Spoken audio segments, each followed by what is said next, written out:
Hi അസ്സലാമു അലൈക്കും. എല്ലാവർക്കും സുഖമല്ലേ? ഞാനിന്ന് നല്ല അടിപൊളിയായിട്ടുള്ള മാങ്ങ അച്ചാറിൻ്റെ റെസിപ്പി ആയിട്ടാണ് വന്നിട്ടുള്ളത്. വളരെ സിമ്പിളായിട്ടുള്ള എളുപ്പം ഉണ്ടാക്കാൻ പറ്റുന്ന ഒരു അച്ചാറാണ്. ഇതിലേക്ക് നമുക്ക് സുറുക്കൻ്റെ ആവശ്യമില്ല, അതുപോലെ അച്ചാർ പൊടിയുടെ വേണ്ട, പിന്നെ കായപ്പൊടി വേണ്ട, അതൊന്നും ഇല്ലാത്തൊരു സിമ്പിൾ നമുക്ക് അപ്പം തന്നെ കഴിക്കാൻ പറ്റും നല്ലൊരു സിമ്പിൾ റെസിപ്പി ആയിട്ടാണ് ഇന്ന് വന്നിട്ടുള്ളത്. നല്ല അടിപൊളി മാങ്ങ അച്ചാറാണ്, പക്ഷേ ടേസ്റ്റിന് ഒരു വ്യത്യാസമില്ലാത്ത നല്ല സൂപ്പർ ടേസ്റ്റുള്ള ഒരു അച്ചാറും കൂടിയാണ്. അച്ചാർ ഉണ്ടാക്കാനായിട്ട് നമുക്കൊരു പാനിലേക്ക് കുറച്ച് വെളിച്ചെണ്ണ ഒഴിക്കാം. നല്ല വെളിച്ചെണ്ണയാണ് ഈ ഒരു അച്ചാറിന് നന്നായിട്ട് വേണ്ടിയത്. നമുക്കതിനായിട്ട് തന്നെ ഒരു 4 സ്പൂണോളം വെളിച്ചെണ്ണ ഒഴിച്ചിട്ടുണ്ട്.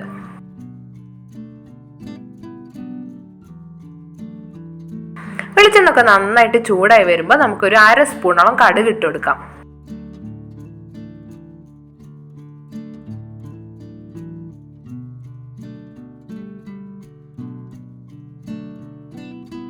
കടുകൊക്കെ നന്നായിട്ട് പൊട്ടിയിട്ടുണ്ട്. അപ്പോൾ അതിലേക്ക് നമുക്കൊരു 8 അല്ലി വെളുത്തുള്ളിയും അതുപോലെ 1 ഇഞ്ച് വലുപ്പത്തിലുള്ള ഇഞ്ചി കഷ്ണം അരിഞ്ഞതും കൂടി ചേർത്ത് കൊടുക്കാം. വെളുത്തുള്ളി അരിയേണ്ട ആവശ്യമില്ല, ഇതുപോലെ ഇട്ടാൽ മതി.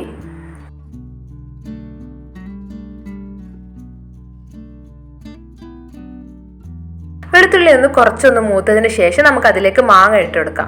ഒന്ന് കളർ ചേഞ്ച് ആകുമ്പോൾ തന്നെ മാങ്ങ ഇട്ട് കൊടുക്കണം.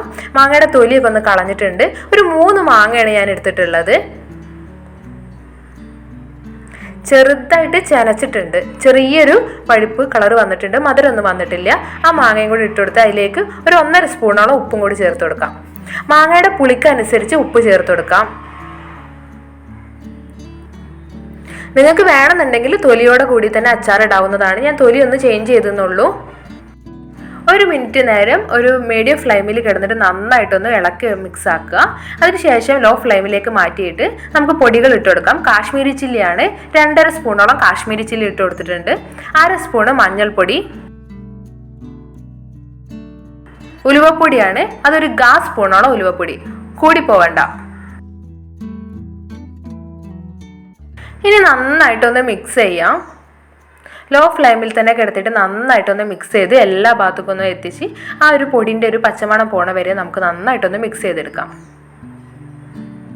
കരിഞ്ഞു പോവാതിരിക്കാനാണ്, പൊടികളൊക്കെ ഇട്ടിട്ടുണ്ടെങ്കിൽ കരിഞ്ഞു പോവാതിരിക്കാനാണ് വേഗം തന്നെ ലോ ഫ്ലെയിമിലേക്ക് വെക്കുന്നത് തീയെ.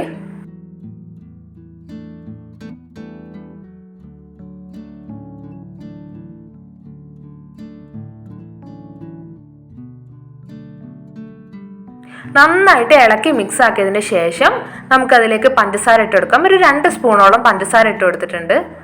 നന്നായിട്ടൊന്ന് ഇളക്കുക. മീഡിയം ഫ്ലെയിമിലേക്ക് തന്നെ തീ മാറ്റുക. എന്നിട്ട് നന്നായിട്ടൊന്ന് ഇളക്കി പഞ്ചസാരയൊക്കെ ഒന്ന് അലിഞ്ഞു വരട്ടെ.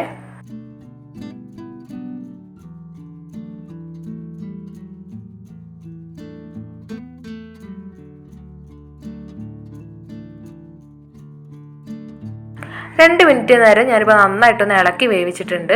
ഇനി നമുക്കിതൊന്ന് മൂടി വെക്കാം. ഒരു 3-4 മിനിറ്റ് നേരം ഞാനൊന്ന് മൂടി വെച്ച് വേവിച്ചിട്ടുണ്ട്. ഇപ്പം നന്നായിട്ട് തിളച്ച് നിൽക്കുന്നുണ്ട്, എണ്ണയൊക്കെ നന്നായിട്ട് തെളിഞ്ഞ് കാണുന്നുണ്ട്. ഒരു മീഡിയം ഫ്ലെയിമിലാണ് കിടക്കുന്നത്. ഇനി നമുക്ക് തീയൊക്കെ ഒന്ന് ഓഫാക്കിയിട്ട് നന്നായിട്ടൊന്ന് ഇളക്കി മിക്സ് ചെയ്യാം. നമുക്കിനി സെർവ് ചെയ്യാം. ഇട്ട പടി തന്നെ കഴിക്കാൻ പറ്റുന്ന നല്ല അടിപൊളിയായിട്ടുള്ളൊരു മാങ്ങ അച്ചാറാണ്. ഒരുപാട് ഇൻഗ്രീഡിയൻസ് ഒന്നും ഇല്ലാത്ത സൂപ്പർ അച്ചാറാണ്. അതുപോലെ കുട്ടികൾക്കൊക്കെ കൊടുക്കാം. സുറുക്കയില്ല, കായപ്പൊടിയില്ല, അതേപോലെ ഒന്നും ഇല്ലാത്ത സൂപ്പറായിട്ടുള്ള നല്ല അടിപൊളി ടേസ്റ്റിലുള്ള ഒരു അച്ചാറാണിത്.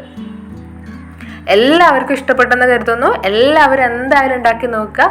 സൂപ്പറായിട്ടുള്ള അടിപൊളി അച്ചാറാണ്. ഇൻഷാ അല്ലാഹ് നല്ലൊരു വീഡിയോ ആയിട്ട് നമുക്കിനി വീണ്ടും കാണാം.